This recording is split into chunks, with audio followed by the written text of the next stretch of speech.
चलिए जी, नमस्कार, राधे राधे, जय श्री कृष्ण सभी साथियों को।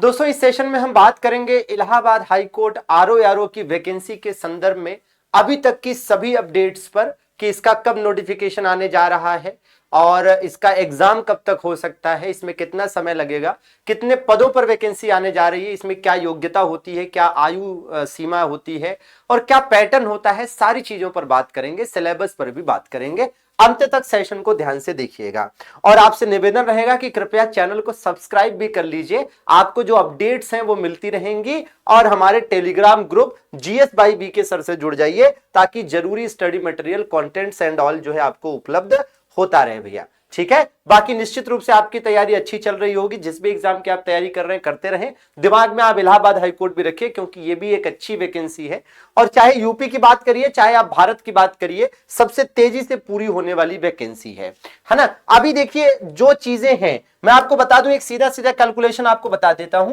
कि आपको भैया हर हाल में इसका जो नोटिफिकेशन है वो जनवरी लास्ट, हालांकि जनवरी लास्ट की थोड़ी संभावना कम है, लेकिन हां फरवरी महीने में आपको हर हाल में देखने को मिल जाएगा। ठीक है, और आप देखेंगे कि ये तो भैया नोटिफिकेशन का हो गया, एग्जाम आपको इसका देखने को मिल जाएगा मानकर चलिए कि मई में। जी हां, मई में आपको इसका एग्जाम देखने को मिल जाएगा और मानकर चलिए बहुत ज्यादा हुआ तो सितंबर में ज्वाइनिंग एंड ऑल सब करा देंगे। अब आप कहेंगे अरे सर ऐसे कैसे? अरे भैया ये इलाहाबाद हाईकोर्ट आरओ है, ये सबसे तेजी से पूरी होने वाली भर्ती प्रक्रिया है, तो यही होने वाला है। आप मानकर चलिए, और एग्जाम में इसके समय नहीं लगता है। जैसे एक बार नोटिफिकेशन आया ना तो आप मानकर चलिए, जैसे फरवरी में नोटिफिकेशन आ रहा है तो आपके पास मार्च अप्रैल मई, मतलब कुल मिला जुलाकर आपके पास 2.5 महीने का समय रहेगा मुश्किल से। ठीक है, इसकी तैयारी के लिए, और इसका सिलेबस बड़ा है। ठीक है, तो आप इतने कम समय में कैसे तैयारी कर पाएंगे? तो इसके लिए जरूरी है कि अभी से तैयारी शुरू कर दीजिए, और अगर कोई बिल्कुल ही फ्रेशर है तो शायद वो तैयारी ना ही कर पाए, ये भी हो सकता है। ठीक है ना। चलिए अब देखिए, यहां पर आप देखेंगे ये एक लेटर है जिसमें यह बताया गया है कि जो इलाहाबाद हाई कोर्ट में आरओ के पद है, आरओ के पद रिक्त कितने हैं? 270 पद रिक्त हैं, और इसी प्रकार से एआरओ के कितने पद रिक्त हैं? 357 पद रिक्त हैं। लेकिन इस प्रकार से ये जो वैकेंसीज की संख्या 600 प्लस हो रही है, ठीक है, आरओ और एआरओ की मिलाकर जो ये 600 प्लस हो रही है, इन दोनों को मिला देंगे तो ये 600 प्लस पदों पर वैकेंसी आएगी नहीं। इसका कैलकुलेशन समझिए। इसके कैलकुलेशन ये है कि भैया देखिए, हुआ ये था कि सितंबर 2025 में प्रमोशन का कुछ मामला लटका था, तो वो जब निपटा तो ये कंफर्म हुआ कि भैया 400 के आसपास वैकेंसी आनी है आरओ की। फिर क्या हुआ? 274 नए पद सृजित किए गए थे। ठीक है, किसमें भैया? न्याय विभाग में, जिसमें आप देखेंगे तो 60 पद एआरओ के थे और 149 पद आरओ के थे, है ना। 60 पद एआरओ के थे और 149 पद आरओ के थे। ठीक है, तो 60 पद ये हो गए सहायक समीक्षा अधिकारी के, 149 पद समीक्षा अधिकारी के। तो अब मामला ये है कि ये जो नए पद सृजित किए गए हैं सारे के सारे आएंगे थोड़ा ना। ये जो नए पद सृजित किए गए हैं इनमें से आधे पद प्रमोशन से भरे जाएंगे। जी हां, तो इसमें से आधे पद क्या होंगे? प्रमोशन से भरे जाएंगे। तो आप ये पाएंगे कि भैया यहां भी, है ना, इस तरह से ये पदों की संख्या जो आएगी वो मानकर चलिए कि 550 के आसपास वैकेंसी आएगी। अब इससे कोई बहुत फर्क नहीं पड़ता कि 500 वैकेंसी आए, 550 आए, 600 आए या 600 से ज्यादा आए। आपको तो एक सीट चाहिए, आपको एक पद चाहिए, आपको उस पर फोकस रखना है, क्योंकि आप अर्जुन बनिए कि भैया मछली के आंख पर निशाना लगाना है, तो आंख दिखाई देनी चाहिए, पूरी मछली नहीं दिखाई देनी चाहिए। ठीक है ना। अच्छा भैया, अब आप देखेंगे कि कुछ लोग कहते हैं अरे सर केवल बात ही हो रही है, वैकेंसी भी आएगी। तो भैया वैकेंसी 100% आनी है, नहीं आनी होती तो एग्जाम एजेंसी क्यों इलाहाबाद हाईकोर्ट फाइनल कर रहा होता? आप ये देखेंगे कि इलाहाबाद हाईकोर्ट ने एक टेंडर नोटिस निकाला था जिसमें 5 जनवरी तक एग्जाम एजेंसीज के चयन के लिए एप्लीकेशन मांगा गया था, और फाइनली एग्जाम एजेंसीज कुल मिलाकर ऐसी 13 रही जिन्होंने अप्लाई किया। ठीक है, बकायदा इलाहाबाद हाईकोर्ट ने टेंडर नोटिस निकाला कि भैया हमें एक रिक्रूटमेंट एजेंसी चाहिए, एग्जाम एजेंसी चाहिए जो हमारे इलाहाबाद हाईकोर्ट के आरओ और आगे चलकर ग्रुप सी, ग्रुप डी और जो भी वैकेंसीज हैं उसको रिक्रूट कर पाए। तो इसके लिए 13 ऐसी एग्जाम एजेंसीज हैं जिन्होंने अप्लाई किया है। अब ये मानकर चलिए कि इस महीने की 20 जनवरी के आसपास तक इलाहाबाद हाईकोर्ट इन 13 एग्जाम एजेंसीज में से, कंपनीज में से किसी एक को अपनी रिक्रूटमेंट एजेंसी के रूप में फाइनल कर देगा। ठीक है, और जैसे ये फाइनल करेगा उसके बाद इलाहाबाद हाईकोर्ट और इस एग्जाम एजेंसी के बीच में क्या होगा भाई, जो डेटा है वो आदान प्रदान होंगे कि भैया इतने पद आरओ के, इतने पद एआरओ के, इतने ग्रुप सी के, इतने ग्रुप डी के और जो भी है। ठीक है, तो इस तरह से आप ये मानकर चलिए कि इसीलिए मैं कह रहा हूं कि जनवरी के लास्ट में या फरवरी में इसका विज्ञापन हर हाल में आना है। ठीक है, तो इसमें कोई इब्बट नहीं है और मई के आसपास आपको इसका पेपर होता नजर आ जाएगा, मई के महीने में ये लगभग तय है। अब आइए देखिए बात कर लेते हैं योग्यता एंड ऑल चीजें क्या है। तो योग्यता की बात करें कि आपके पास ग्रेजुएशन होना चाहिए, बीए बीएससी बीकॉम बीटेक कोई भी हो, किसी भी स्ट्रीम से ग्रेजुएशन होना चाहिए बस। ठीक है, और साथ में आपके पास ट्रिपल सी होना चाहिए नीलिट का, और अगर ट्रिपल सी नहीं है तो ओ लेवल होना चाहिए या फिर कंप्यूटर डिप्लोमा या समकक्ष चलेगा, लेकिन अब ये नोटिफिकेशन आने के ऊपर है कि कौन सा चलता है ना। और अगर ट्रिपल सी या ओ लेवल है तब तो चलेगा ही चलेगा, मानकर चलिए तय है। ठीक है, अब ध्यान रखिएगा कि जो भी कंप्यूटर सर्टिफिकेट हो वो कब का होना चाहिए, जो आवेदन किया जाता है इलाहाबाद हाईकोर्ट के लिए, जो आवेदन जब आएगा तो उसकी जो लास्ट डेट होगी तब तक का चलेगा। ठीक है, इस बात का ध्यान रखें। इंग्लिश की टाइपिंग इसमें करवाते हैं तो 25 वर्ड पर मिनट की इंग्लिश की टाइपिंग भी आपकी आनी चाहिए। इसके बारे में आगे बताते हैं कि कैसे टाइपिंग होती है। यहां देखिए एज की अगर हम बात करें तो मिनिमम 21 ईयर और मैक्सिमम 35 ईयर। बाकी जो है कैटेगरी वाइज रिलैक्सेशन भी मिलता है। ठीक है ना, हाँ जी, है ना, तो कैटेगरी वाइज रिलैक्सेशन मिलता है, यहां लिखा है रिलैक्सेशन नहीं मिलेगा।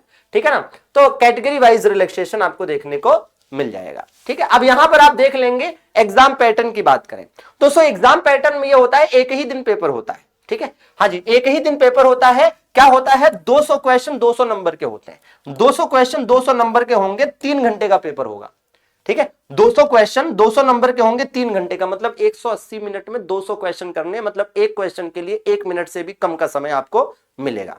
ठीक है, और जैसे ये पेपर खत्म होगा आपको 15 मिनट का गैप दिया जाएगा और उसके तुरंत बाद आपको कंप्यूटर सिस्टम पे बिठा दिया जाएगा। आपको 500 वर्ड्स दे दिए जाएंगे, 500 शब्द दे दिए जाएंगे। इन 500 शब्दों को आपको क्या करना होगा भाई, 20 मिनट के अंदर अंदर टाइप करना होगा। तो अगर 500 शब्दों को 20 मिनट में टाइप करना है तो 25 वर्ड पर मिनट आपको आपकी स्पीड होनी चाहिए।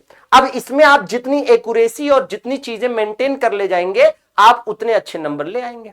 टोटल 50 नंबर का होता है और यहां लोग 45, 46, 47 नंबर तक लाते हैं। यहां 0.1 की नेगेटिव मार्किंग भी होती है, मतलब 10 गलत वर्ड पर 1 नंबर कटता है।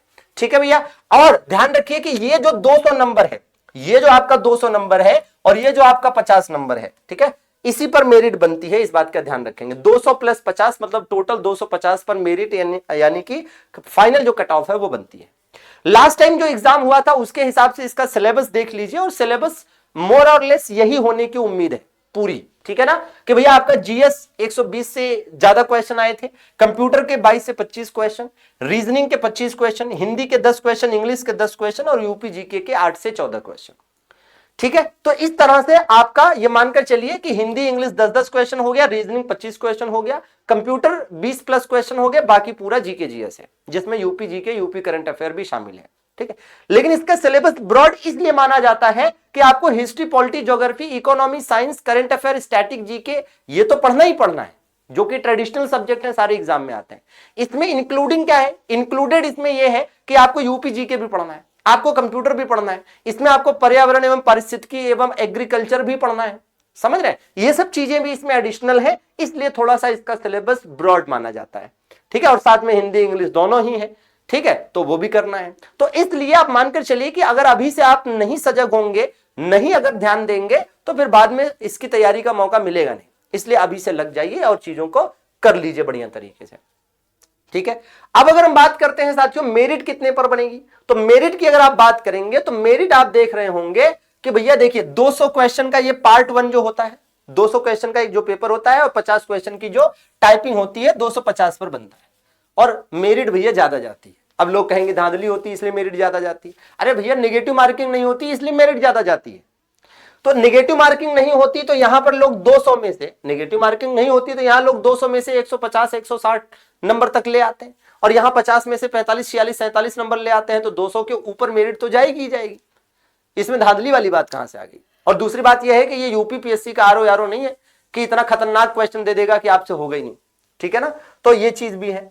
अच्छा, तो इस वजह से ये चीज होती है, 5-6 महीने में सब कुछ क्लियर हो जाता है, एग्जाम हो जाता है, ज्वाइनिंग वगैरह सब कुछ दे देते हैं। तो उत्तर प्रदेश की और भारत की भी सबसे तेजी से पूरी होने वाली भर्ती प्रक्रिया है, आपको अभी से लगना चाहिए और आप इसकी शानदार तैयारी के लिए यूपी संगम के अधिकार बैच के साथ जुड़ सकते हैं। यूपी संगम के अधिकार बैच में आपको कंप्लीट सिलेबस पढ़ने को मिल जाता है। एक सबसे शानदार, विश्वसनीय और भरोसेमंद टीम के साथ पढ़ने को मौका मिलता है। हर चीज के, हर सब्जेक्ट के एक्सपर्ट आपको विभिन्न सब्जेक्ट्स करा रहे होते हैं, computer, Hindi, GK, GS, reasoning से लेकर इंग्लिश तक, ठीक है ना। और आप देखेंगे इसमें जो भी, इस बैच में जो भी क्लासेस हो चुकी हैं वो आपको रिकॉर्डेड मिल जाती हैं, और जो चल रही हैं वो लाइव मिल जाती हैं। और आराम से इसमें आपको subject wise, chapter wise worksheet and other study material जो भी इंपॉर्टेंट है मिल जाते हैं। और इस बैच से जुड़ने का जो सिंपल प्रोसेस है वो क्या है कि आपको प्ले स्टोर पर जाना है। आप प्ले स्टोर पर गए और आपने डाउनलोड किया MD क्लासेस ऑफिशियल, इसको इंस्टॉल करिए, नाम नंबर डालिए, रजिस्टर करिए, फिर यूपी संगम की कैटेगरी को चूज करिए और फिर यहां पेड कोर्सेज के सेगमेंट में जाकर आप इसमें से, है ना, अधिकार बैच को सिलेक्ट करके आराम से जुड़ सकते हैं, अपनी तैयारी शानदार बना सकते हैं। कोई क्वेरी होती है साथियों तो इस नंबर पर कॉल कर लीजिए, 630-752-3626, ठीक है ना। और हाँ, ध्यान रहे कि आप स्टडी मटेरियल और अपडेट्स के लिए, कुछ इंपॉर्टेंट चीजों के लिए GS by VK sir Telegram group को भी ज्वाइन जरूर कर लें, ठीक है। तो अपडेट हमने आपको सारी दे दी है, अब आपको अपनी तैयारी में लगना है और चीजों को करना है। किसी प्रकार का कोई डाउट है तो आप कमेंट बॉक्स में भी हमें लिख सकते हैं। सभी का जुड़ने के लिए बहुत बहुत आभार। सेशन को लाइक भी करिएगा और चैनल को सब्सक्राइब भी कर लीजिएगा। धन्यवाद, थैंक यू वेरी मच।